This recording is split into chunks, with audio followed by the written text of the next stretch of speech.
Hi, what's up everyone? Today, we are solving a huge English mystery, have versus having.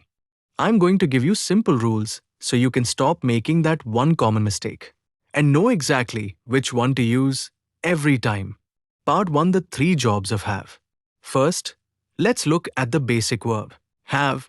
It does 3 main things. Never use having for things you own. Just use have or has. Say, I have a new car.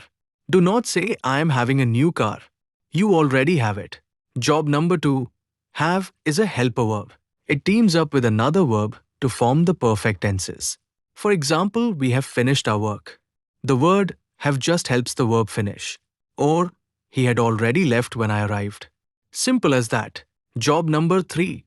Requirements. When you have to do something, it means it's necessary. If you must wear a uniform, you say, you have to wear a uniform. If you must study, she has to study for the exam. It's the easy way to say must. Now for having.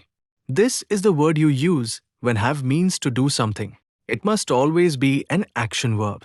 Use having when you are doing, eating, or enjoying something. You can say, we are having dinner, because you are eating.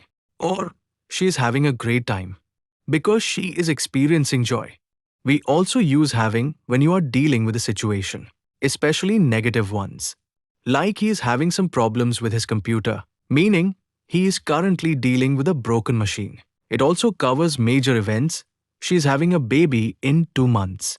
Means she is giving birth. Finally, having is used in the long continuous tenses, the ones with been. It shows a continuous action. I have been having trouble sleeping lately. The having shows that the trouble is ongoing. The final job is simple. Having can start a sentence as a noun or connect to ideas. As a noun, having a good education is important. As a connector, having finished her work. So, remember this simple split. She went home. It just means after she finished. If you own it, use have. If you are doing it, eating it, or dealing with it, use having. That's all for today. Hopefully, that clears up your grammar confusion. If this helped you, hit that like button and subscribe to the channel Village to World English with Krish now. And tell me in the comments, what's the biggest grammar mistake you hear people make? Let's chat below.